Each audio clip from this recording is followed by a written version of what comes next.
이제 다 같이 자리에서 일어나셔서 우리 성삼위일체께 함께 찬양하며 우리 하나님께 예배로 나아가시겠습니다.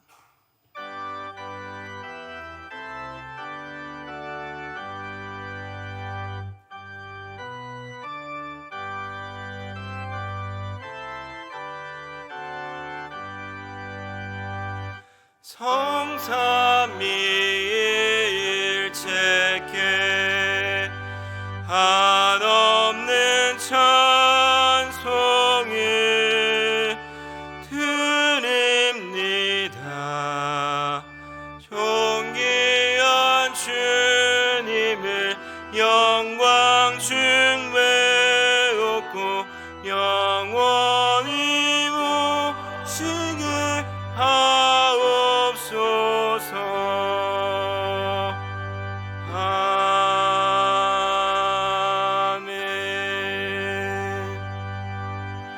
오직 여호와는 그 성전에 계시니 온 천하는 그 앞에서 잠잠할지니라. 아멘.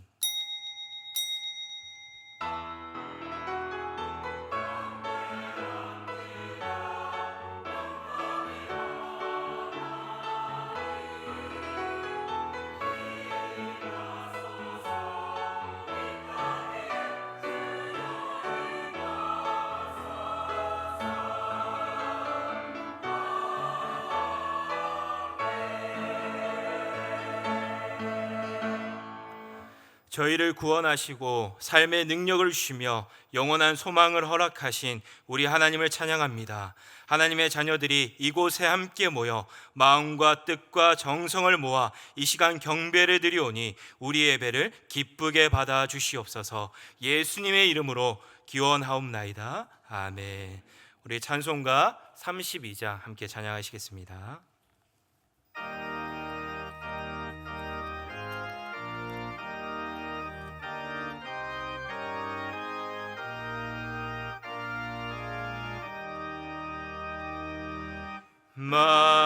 만유의 주제 존귀하신 예수 사람이 되신 하나님 나 사모하여 영원히 섬기 내 영광 되신 주로다.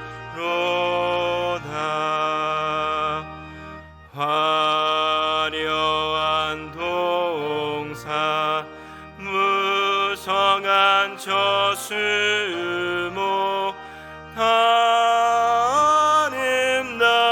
아름답고 묘하나 순천한 예수 더 아름다워 봄 같은 기쁨 주시네.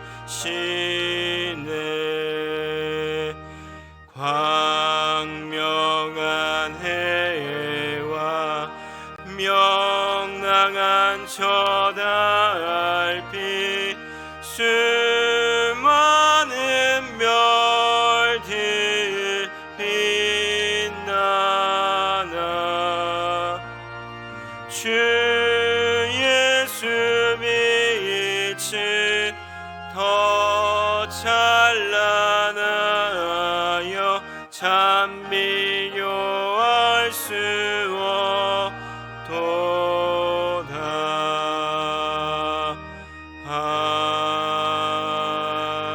아멘. 성시교독 교독문 제30번을 우리 함께 교독하시겠습니다. 찬송가 뒤에 있는 성시교독 교독문 제30번입니다. 하나님은 우리에게 은혜를 베푸사 복을 주시고 그 얼굴빛을 우리에게 비추사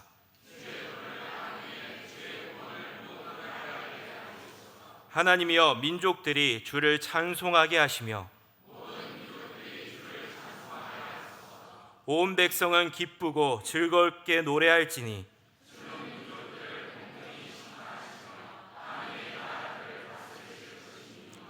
하나님이여, 민족들이 주를 찬송하게 하시며 모든 민족으로 주를 찬송하게 하소서.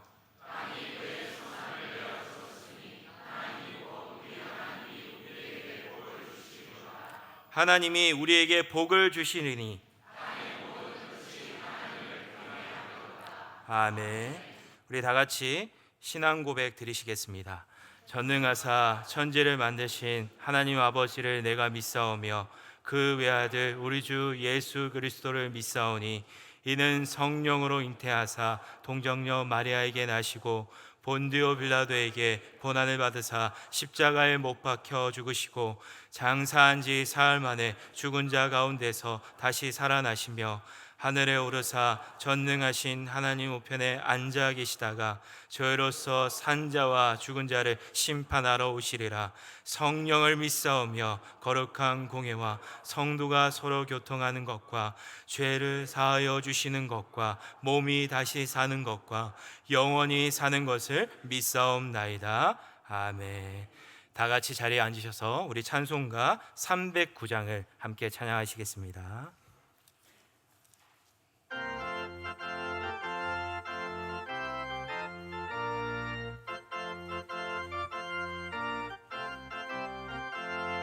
목마른 내 영혼 주가 이미 허락한 그 귀한 영생수 주여 갈망합니다. 그 약속 따라서 힘써 간구하오니 오 주여 내 기도 어서 들어주소서. 예수의 사랑 예수의 사랑 바다 물결같이 내게 임하니 영광의 물결에 온전히 쌓여서 내 영혼의 기쁨 한량없도다.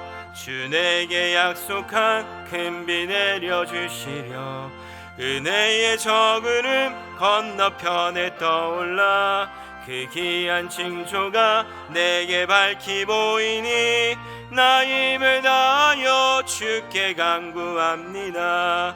예수의 사랑 예수의 사랑 바다 물결같이 내게 임하니 영광의 물결에 온전히 쌓여서 내 영혼의 기쁨 한량없도다. 은혜의 소낙비 지금 흡족히 내려 구원의 큰 강물 흘러차고 넘쳐서 내 추한 모든 죄 모두 씻어버리니 나 지금 은혜를 충만하게 받았네.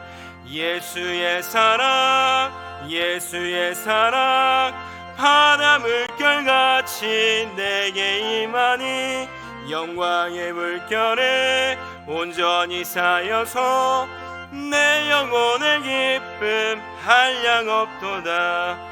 그 차고 넘치는 주의 은혜의 물결 힘차게 밀려와 내게 만족합니다. 오 할렐루야로 주를 찬송하오니 내 맘의 기쁨이 항상 충만함이라. 예수의 사랑 예수의 사랑 바다 물결같이 내게 임하니 영광의 물결에 온전히 쌓여서 내 영혼의 기쁨 한량없도다. 아멘. 이 시간 김동명 장로님께서 나오셔서 우리를 대표해서 기도해 주시겠습니다.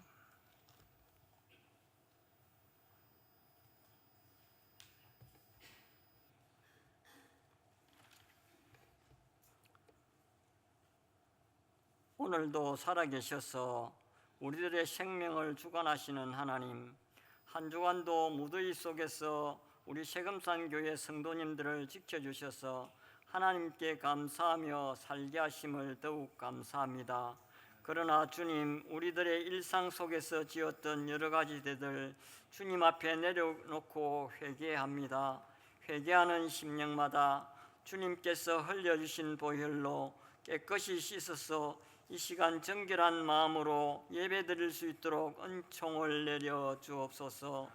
성령님 우리 세금산 교회 성도님들과 늘 함께 하셔서 주님 앞에 정결하게 살 수 있도록 늘 깨우쳐 주시고 알려주셔서 마귀의 시험에 빠지지 않게 하시고 주는 그리스도시요 살아계신 하나님의 아들입니다 하고 고백한 사도 베드로의 고백이 우리 세금산 교회 성도님들의 고백이 되도록 늘 함께하여 주옵소서.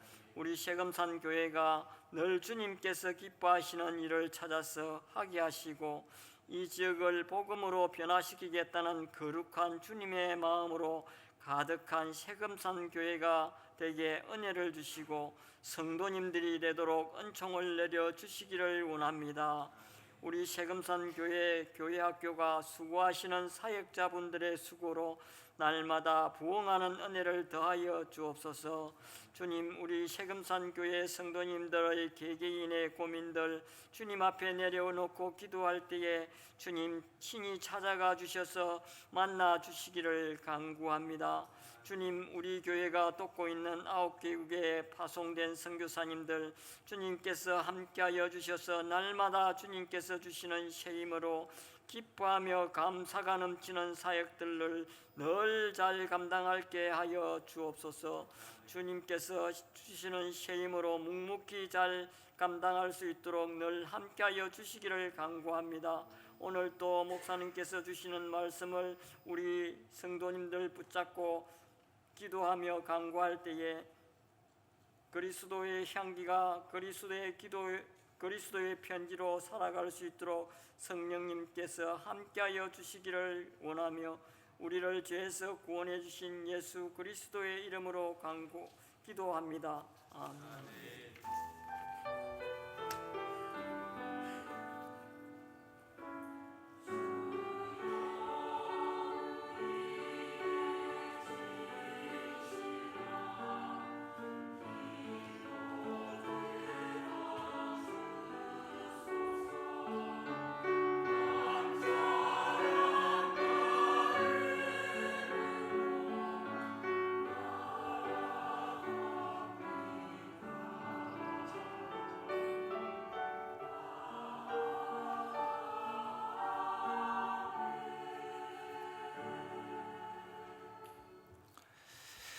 이 시간 우리에게 주신 하나님의 말씀은 사도행전 25장 1절부터 12절까지의 말씀입니다.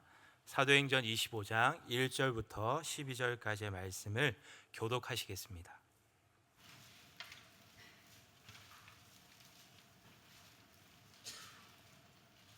제가 먼저 읽겠습니다. 베스도가 부임한 지 3일 후에 가이사랴에서 예루살렘으로 올라가니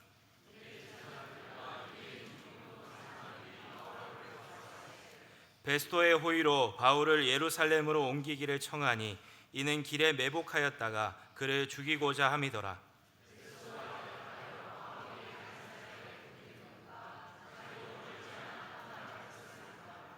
또 이르되 너희 중 유력한 자들은 나와 함께 내려가서 그 사람에게 만일 옳지 아니한 일이 있거든 고발하라 하니라.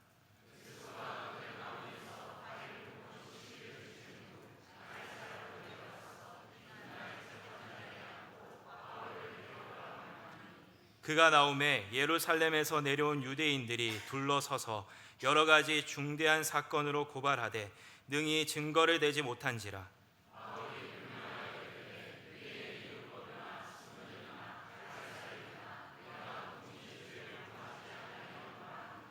베스도가 유대인의 마음을 얻고자 하여 바울더러 묻되 내가 예루살렘에 올라가서 이 사건에 대하여 내 앞에서 신문을 받으려느냐.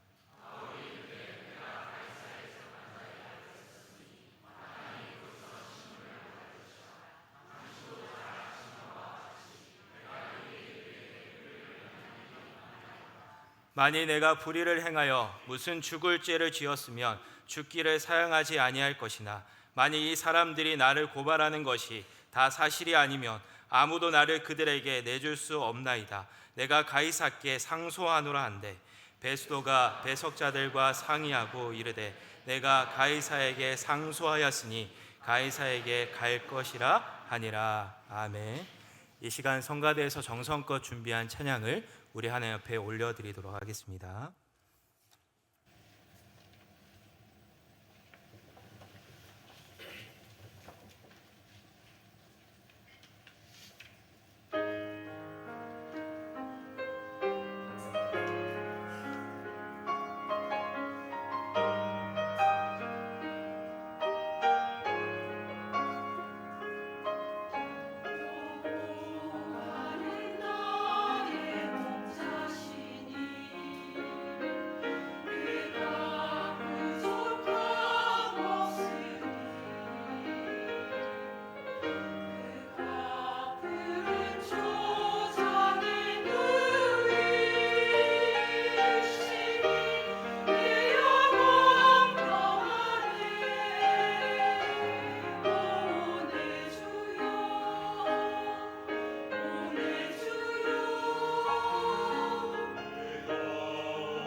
위기를 기회로 라는 제목으로 하나님 말씀 증거해 주시겠습니다.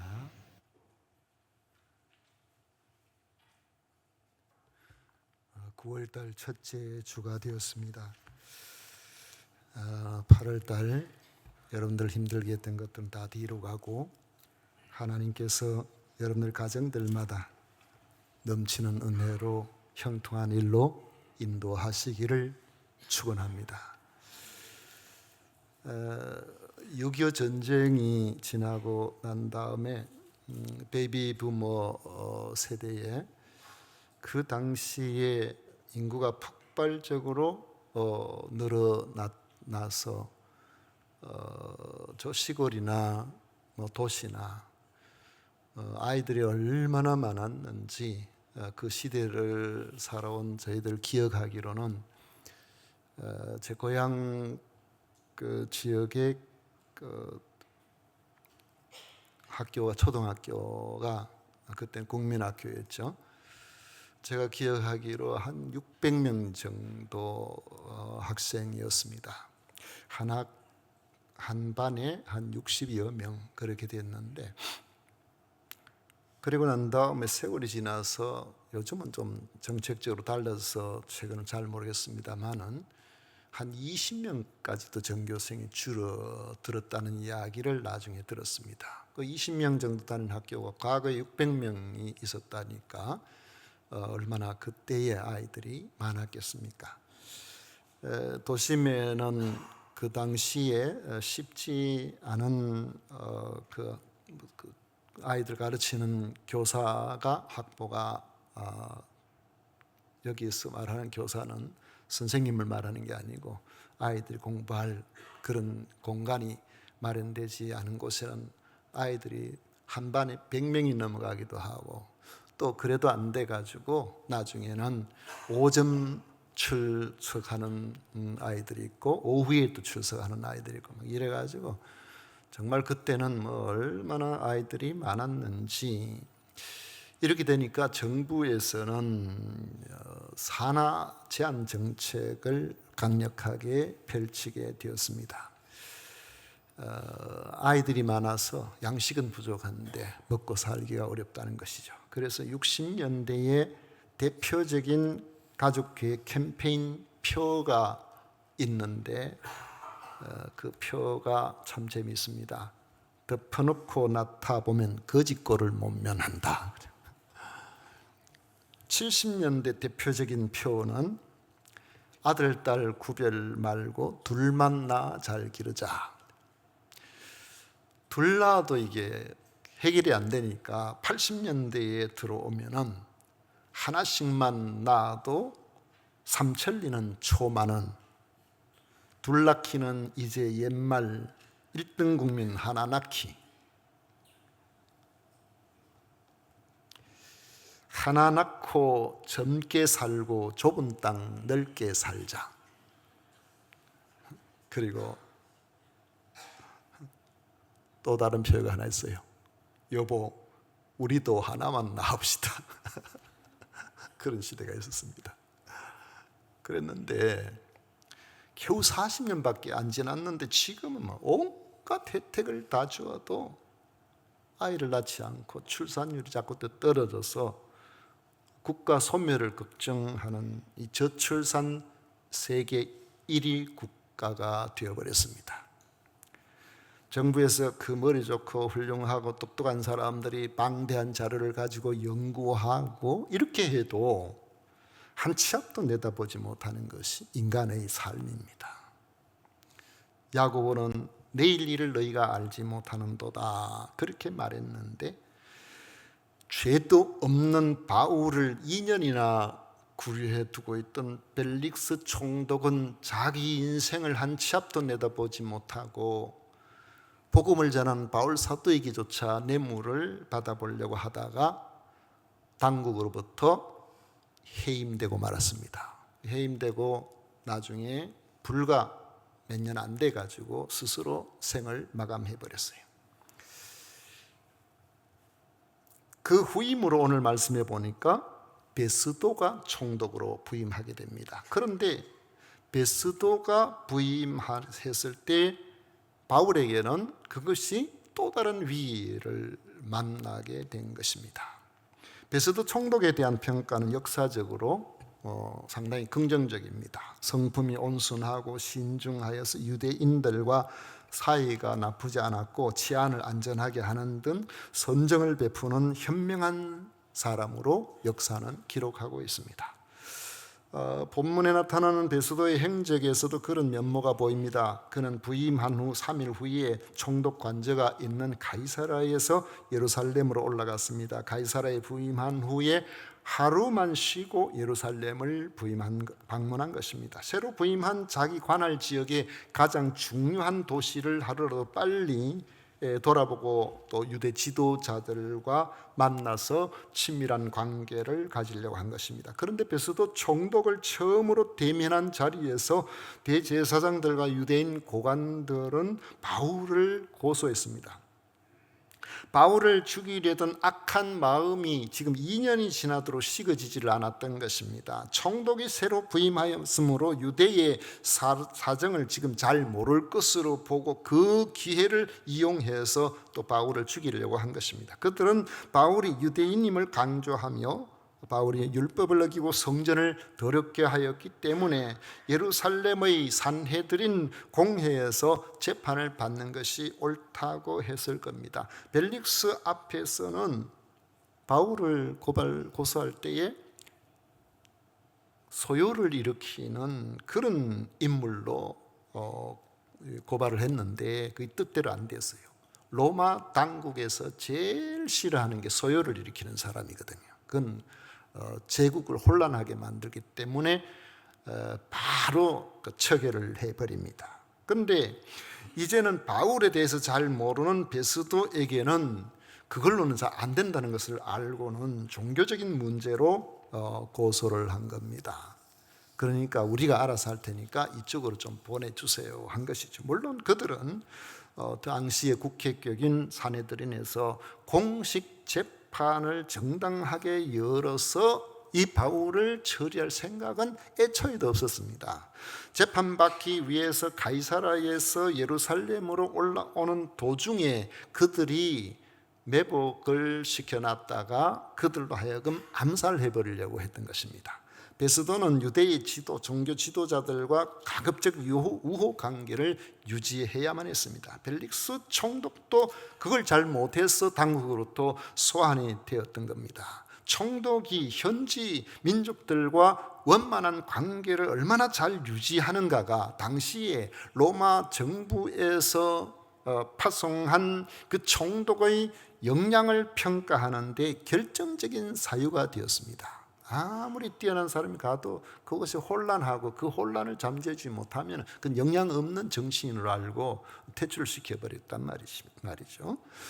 처음 대면한 자리에서 자신들의 종교적인 문제니까 바울을 넘겨달라는 그런 요구를 그 지도자들이잖아요. 그들의 요구를 베스도가 무조건 거절하기가 쉽지 않은 이유가 거기에 있습니다. 사실 이것이 바울에게는 대단히 위험한 상황으로 나가는 길입니다. 만약에 베스도가 그들과의 인간적인 우호를 먼저 생각하고 그들의 요구를 허락했다면 바울은 예루살렘으로 호송되는 가운데서 자신도 모르고 베스도도 모르는 사이에 중간에서 암살되고 말았을 것입니다. 가이사라에서 이 예루살렘까지의 거리가 우리가 이렇게 생각해 보면 아마 여기서 대구 가는 것보다 더 멀 거예요. 그래서 굉장히 먼 거리거든요. 그 사이에 어느 구석에 숨어 있다가 그렇게 갑자기 공격을 하면은 뭐 호송하는 사람이 당연히 낼 방법이 없잖아요. 우리가 앞에서 본 것처럼 40명의 결사대가 형성될 정도로 그들의 열심은 대단했단 말이죠. 그런데 베스도는 두 가지 이유를 들어서 그들의 요청을 완곡하게 거절했습니다. 하나는 가이사라에 구금이 되어 있는 바울이 지금 도망가지를 못하잖아요. 계속 거기 있으니까 그렇게 급할 것이 없다. 없다는 것이고, 다른 하나는 자신도 지금 예루살렘을 곧 떠나서 다시 가이사라로 들어가야 한다는 점을 내세웠습니다. 가이사라에 오자마자 곧 예루살렘으로 와서 유대인들의 유력한 사람들을 만나 주었으니까 그들에 대해서 성의를 충분히 보여준 것입니다. 이제 가이사라로 지금 빨리 돌아가서 총독관저에서 그곳의 일들도 처리해야 되지 않겠느냐고 그렇게 말하는 것인데, 만약에 바울과 관련된 고발건이 그렇게 급한 일이면 당신들이 내려오라고 그렇게 이야기를 한 것이죠. 대제사장과 유대인들도 더 이상 무리하게 요구할 수가 없는 거절이었던 것입니다. 베스도는 그들의 음모를 알았기 때문에 그렇게 한 것이 아닙니다. 물론 바울을 위해서 그렇게 한 것도 아니었습니다. 사건의 전말을 잘 알지도 못하고 일방적으로 총독 관할에 있는 사람을 내어줄 수가 없다고 생각했던 신중한 판단이 자기도 모르는 사이에 바울의 생명을 살리고 그들의 음모를 무산시켜 버린 것입니다. 바울을 죽여야 하겠다는 그들의 집념은 2년이 지나도 약해지지 아니하였고, 베스도 총독도 결코 바울 편은 아니었습니다. 베스도에게는 유대인 당국자들과 잘 지내는 것이 개인이 이름도 모르는 바울이 어떻게 되는 것과 비교해 볼 때에 훨씬 더 중요했던 것이죠. 그렇지만 이런 위기 속에서도 바울이 생명을 부지할 수 있었던 것은 바로 주님께서 이 바울을 돌보고 계셨기 때문인 것입니다. 베스도는 그의 말대로 다시 가이사라로 내려왔습니다. 바울을 고소하는 자들도 따라 내려왔습니다. 베스도의 성실함은 가이사라에 내려간 그 다음 날 바로 재판을 시작한 것에서도 나타날 수 있습니다. 이 예루살렘에서 이 가이사랴까지 거리도 멀고 길이 그렇게 좋은 것도 아니고 요즘까지 차로 가는 것도 아니고 뭐 말 타고 간다고 해도 얼마나 힘들고 피곤하겠어요. 그런데도 내려가자마자 그 다음날 바로 재판을 열었다는 것은 이 베스도가 얼마나 성실한 사람인가 하는 것을 잘 보여주는 것이죠. 재판 자리에 불려온 바울을 둘러싼 이 유대인들은 2년 전에 벨릭스 총독의 재판 자리에서 마찬가지로 바울을 마치 반드시 죽여야 할 중한 죄가 있는 것처럼 여러 가지 내용으로 고발했습니다. 하지만 그들의 고발은 힘을 발휘할 수가 없었습니다. 왜냐하면 사실이 아니니까요. 증거가 없어서 그런 것입니다. 이에 바울도 베스도 앞에서 말했습니다. 자신은 고소하는 자들의 주장과 달리 유대인의 율법을 범한 일이나 성전을 모독한 일이 없었고 로마 황제의 권위에 도전하여 소요를 일으킨 죄를 지은 일도 없었다고 했습니다. 이에 베스도가 사건의 전말을 어느 정도 파악한 것으로 보이는데, 하지만 베스도에게는 바울보다는 유대인들이 더 중요했고 유대인들에게 더 잘 보여야 했습니다. 바울이 무죄라고 판단이 되면은 그를 석방하면 되는데도 그를 석방하지 아니하고 바울에게 예루살렘에 올라가서 자기 앞에서 다시 신문을 받겠느냐고 물었던 겁니다. 만약에 바울이 로마 시민권을 가지고 있는 사람이 아니었더라면 베스도는 바울에게 물어보지도 안 하고 올려보냈을 겁니다. 그렇다면 바울은 끝이 났겠죠. 로마 시민권 때문에 유대인의 세력을 벗어나서 가이사라로 왔는데 베스도 총독은 다시 예루살렘으로 가서 재판을 받겠느냐고 물었던 것은 자신이 유대인들의 요구를 묵살하지 않았음을 보여주는 발언임에 틀림이 없습니다. 유대인이라고 하더라도 로마 시민권을 가진 사람을 함부로 유대인 종교 재판에 내주었다는 책임도 피하고 유대인들의 환심도 잃지 않으려는 예루살렘에서 재판을 받도록 그렇게 하고 거기에서 해도 자기가 재판장이 되겠다고 한 것입니다. 정말 베스도는 자기 처신에 있어서 대단히 신중하고 지혜로운 사람임에 틀림이 없습니다. 그렇지만은 그의 지혜로운 처신이 바울을 한순간에 죽음으로 내몰 수도 있었다는 점은 그 자신도 몰랐던 것입니다. 바울은 베스도 총독이 예루살렘에서 신문을 받겠느냐고 하면서 유대인의 호감을 얻으려는 그 의도적인 발언을 하는 것을 듣고는 내가 벨릭스에게도 그랬던 것처럼 베스도 총독에게서도 그 재판에 희망을 들 수가 없겠구나 하는 것을 깨달았던 겁니다. 베스도의 공의로운 판결을 기대할 수 없었기 때문에 지난 2년 동안 그리했던 것처럼 하염없이 희망 없는 총독의 판결을 기다릴 이유가 없다는 것을 깨닫고 바울은 황제의 재판을 요청하기로 했습니다. 10절 11절 말씀해 보십시오. 바울이 이르되 내가 가이사의 재판 자리 앞에 섰으니 마땅히 거기서 신문을 받을 것이라. 당신도 잘 아시는 바와 같이 내가 유대인들에게 불의를 행한 일이 없나이다. 만일 내가 불의를 행하여 무슨 죽을 죄를 지었으면 죽기를 사양하지 아니할 것이나 만일 이 사람들이 나를 고발하는 것이 다 사실이 아니면 아무도 나를 그들에게 내줄 수 없나이다. 내가 가이사께 상소하노라 했습니다.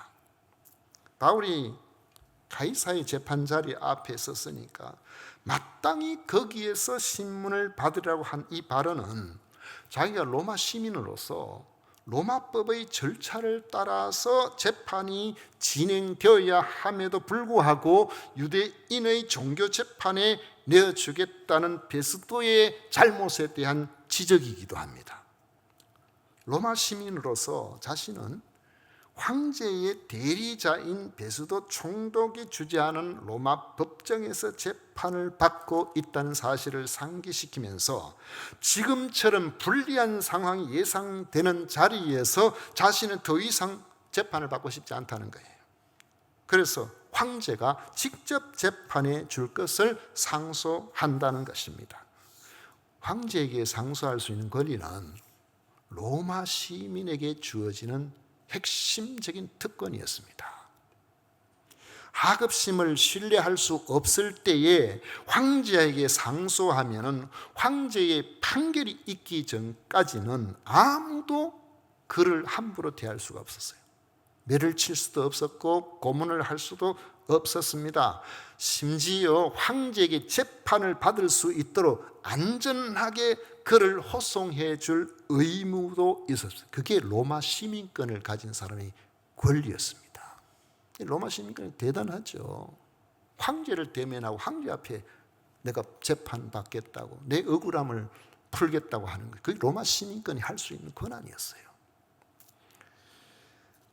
이 베스도도 로마법을 잘 알고 있기 때문에 바울의 말을 듣고 어떻게 할 방법이 없고 해서 배석자들인 참모들과 상의를 했습니다. 과연 황제에게 가서 재판을 받을 만한 이런 사안인가 의논을 했을 것입니다. 자기가 거기서 무죄 방면해버리면 되는데 그렇게 하지 않은 것은 유대인들 눈치를 본 건데, 그러니까 자기는 유대인들 눈치도 안 보고 자기 책임도 면할 수 있는 방법이 바로 그러면은 내가 판결 안 하고 황제에게 보내버리자. 그 당시에 황제가 네로였습니다. 네로가 판단을 잘해줄지 그건 알 수가 없지만은, 그래서 유대인들이 고발을 할 때에 이 반란을 일으키는 주동자라는 제목으로 고발했기 때문에 황제에게 보내도 되겠다.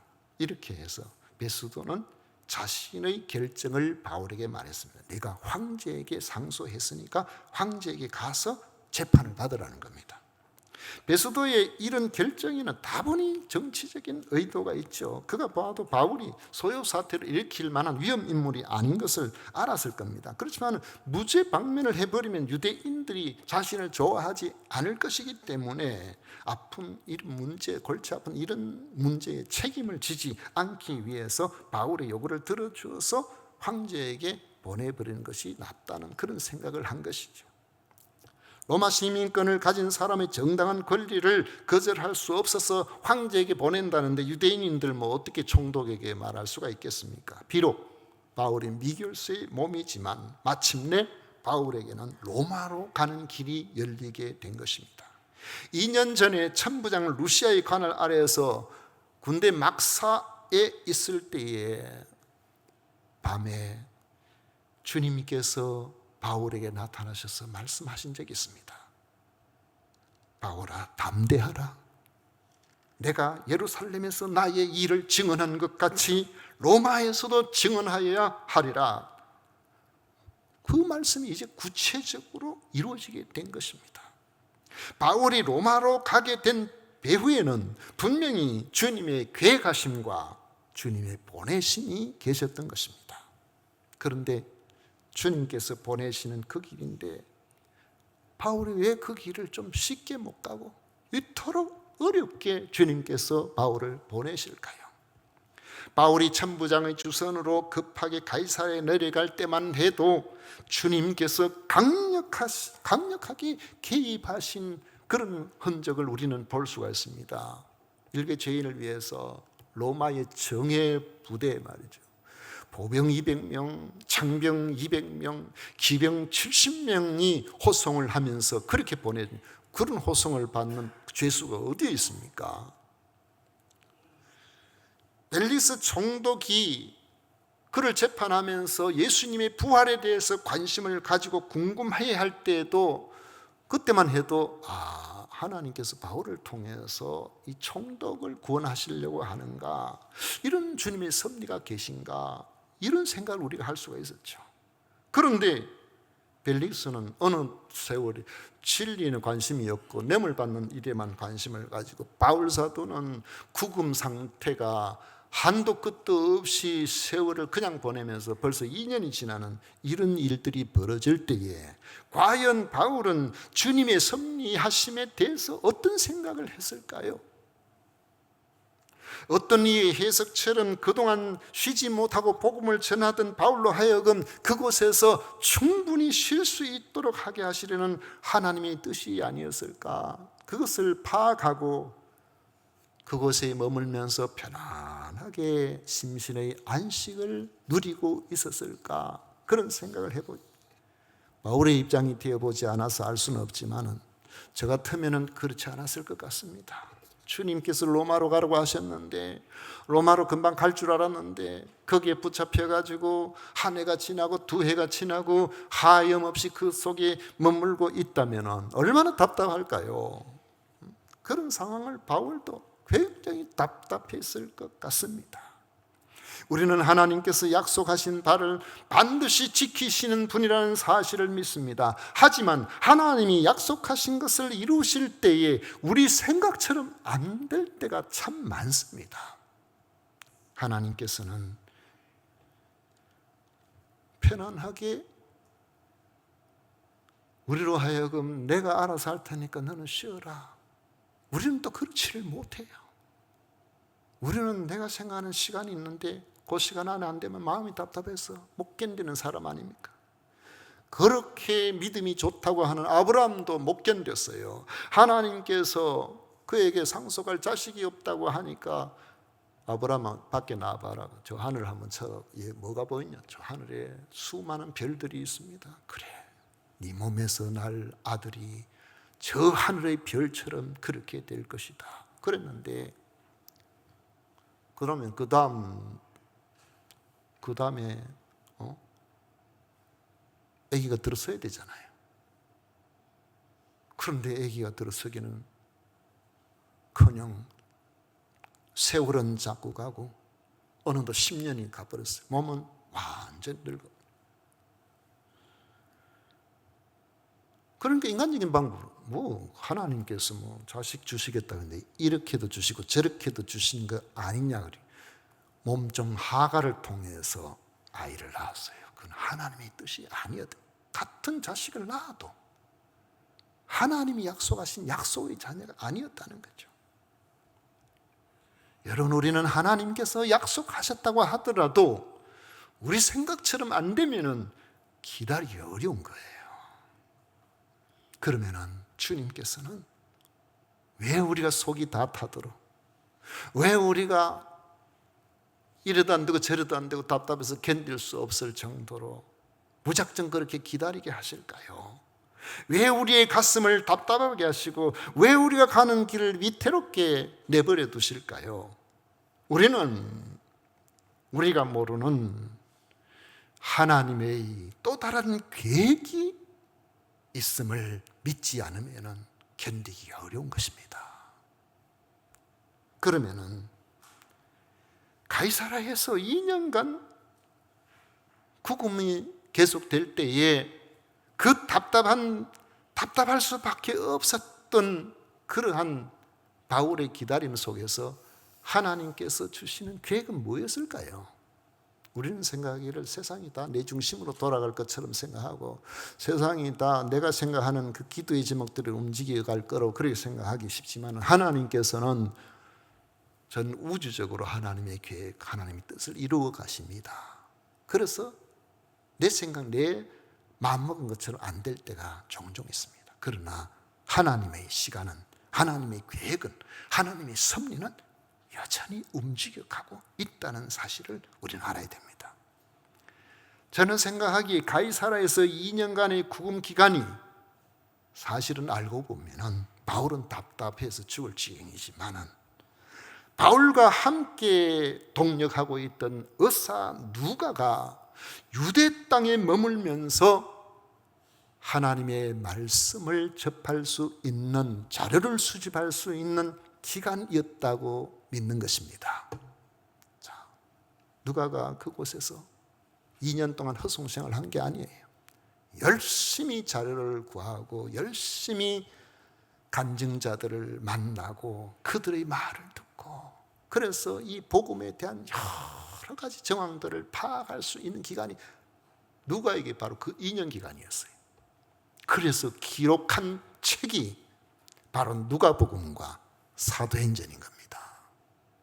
여러분, 만약에 우리가 사도행전이 없고 누가복음이 없다면 우리가 하나님의 말씀에 대해서 얼마나 알 수 있었을까요? 성령께서 강력하게 역사하신 그 역사를 우리가 얼마나 깨달을 수 있겠습니까? 누가복음 1장 1절 이하에 보면 이렇게 말합니다. 우리 중에 이루어진 사실에 대하여 처음부터 목격자와 말씀에 일꾼된 자들이 전하여 준 그대로 내력을 저술하려고 붓을 든 사람들이 많은지라 그 모든 일을 근원부터 자세히 미루어 살핀 나도 데오빌로 각하에게 차례대로 써 보내는 것이 좋을 줄 알았다. 그게 누가복음이에요. 사도행전에도 그렇게 이야기를 하고 있습니다. 여러분, 하나님이 계획하시면 후회함이 없는 줄로 믿으시기를 축원합니다. 누가복음은 치밀한 자료의 수집 없이는 쓸 수 없는 내용들이 참으로 많습니다. 사도행전의 전반부도 마찬가지입니다. 오늘 우리들의 신앙생활을 비추어 볼 때에 누가복음이 없고 사도행전이 없었다면 과연 주님이 하신 역동적인 일들을 우리가 어떻게 알 수가 있고 어떻게 사모할 수가 있었겠습니까? 주님은 약속하신 바를 반드시 이루십니다. 그러나 내 생각처럼 안 될 때도 많습니다. 주님이 꿈을 주셨지만은 요셉에게 10년이 넘도록 시련의 기간, 주님께서는 지도자로 세우기를 원하셨지만 모세에게 40년의 미디안 광야 생활을 겪게 하셨어요. 주님께서는 그의 제목을 보시고 이스라엘의 초대 왕이 되기를 원하고 그렇게 기름을 부었지만 10년이 넘는 동안을 사경을 헤매는 남쪽 네게비에서의 도망자 생활을 다윗에게 하게 하셨습니다. 그러나 주님의 약속은 반드시 가장 좋은 때에 이루어지도록 그렇게 하신 것입니다. 우리는 이런 생각을 해야 됩니다. 우리가 하나님의 신실한 자녀로서 하나님의 약속을 믿고 산다고 하면은 그 약속을 믿고 살아가는 하나님의 자녀로서 죄에서 멀어지고 하나님의 뜻을 이루기 위해 신실하게 하나님의 뜻을 감당하기를 원한다면은 지금 당장에 내 생각처럼 내 뜻대로 안 된다고 할지라도 반드시 하나님께서 여러분의 삶의 가장 선한 방향으로 인도해 주실 것입니다. 견디는 그 기간들이 여러분들은 하나님의 뜻을 이루는 기간이 되는 것입니다. 이를 부정적으로 생각해 보면, 반대로 생각해 보면요, 내가 아무리 인간적으로 노력하고 최선을 다하고 좋은 것을 얻으려고 애를 써도 하나님의 뜻에 맞지 않는 죄된 자리에 머물러 있다면 여러분들이 수고하고 모아놓은 그것이 무엇이라고 할지라도 하나님 앞에 나오지 않으면 그것은 모래 위에 지은 집과 같아지게 될 것입니다. 그러므로 우리는 믿음 위에 굳게 서야 되고 하나님의 약속을 믿어야 되고 그 약속 안에 성실하게 그렇게 살아가요. 그런 나머지는 하나님께서 여러분의 삶을 책임져 주시는 겁니다. 바울이 로마로 가는 길은 결코 순탄하지 않았습니다. 악인들의 음모 속에 휩싸여 있는 바울의 형편은 마치 노도강풍 속에 이래 편지와 같이 위태로워서 보입니다. 그러나 그 위태롭고 하염없이 기다리는 것처럼 보여도 이렇게 되다 무슨 하나님의 뜻을 이루겠는가 그런 생각이 들 정도가 되었지만은 주님의 약속은 반드시 이루어지는 것입니다. 주님의 약속은 합력하여 가장 좋은 방법으로 이루어지게 되는 것입니다. 그 약속을 이루시기 위하여 악인들의 음모를 분쇄하시고 노도강풍을 잠재우시고 바울도 미처 몰랐던 누가복음과 사도행전을 준비하신 분이 바로 우리 하나님이신 것입니다. 여러분이 하나님의 약속을 믿고 사는 사람이라면 비록 이해될 수 없는 환경이 지속된다고 할지라도 낙심하지 말고 믿음 위에 굳게 서십시오. 그 기간에도 하나님은 하나님께서 하고자 하시는 일을 하십니다. 때가 되면 우리에게 후회함이 없는 성취를 보게 해 주실 것을 믿으시기를 축원합니다. 기도하겠습니다. 고마우신 하나님 아버지, 우리 하나님께서 하시는 신실하심을 믿습니다. 아버지, 우리의 생각처럼 되지 않은 온갖 환경이 있다고 할지라도 믿음으로 참고 하나님께서 기뻐하실 자리에 머물러서 최선을 다함으로 우리 하나님의 영광을 우리의 모든 삶을 통해서 드러내는 성도들이 다 되게 하여 주옵소서. 예수님 이름으로 축복하며 기도하옵나이다. 아멘.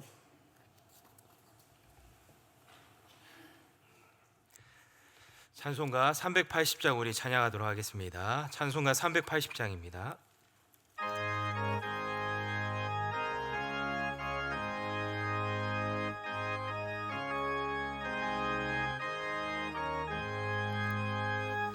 나의 생명 되신 주님 앞에 나아갑니다. 주의 흘린 보혈로 정케하사 받아주소서. 날마다 주를 찬송하겠네. 주의 사랑 줄로서 나를 굳게 잡아매소서. 괴로운 세상 지낼 때 나를 인도하여 주소서. 주를 믿고 나가며 나의 길을 잃지 않겠네. 날마다 주를 찬송하겠네. 주의 사랑 줄로서 나를 굳게 잡아매소서. 세상 살아갈 때에 주를 더욱 사랑합니다. 밝고 빛난 천국에 나의 영혼 들어가겠네. 날마다 주를 찬송하겠네. 주의 사랑 줄로서 나를 굳게 잡아매소서. 아멘.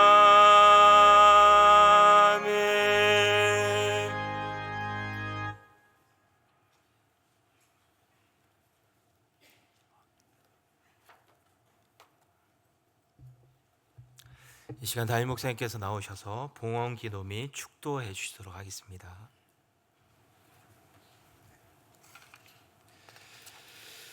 하나님 아버지 감사합니다. 저희들을 참으로 하나님의 특별하신 은혜 가운데 자녀 삼으시고 이해할 수 없는 환경 속에서도 지키시고 인내하게 하시며 오늘도 거룩한 날을 맞이하여 주 앞에 나와 성도된 본분을 보일 수 있도록 해주신 은혜에 진심으로 감사드립니다.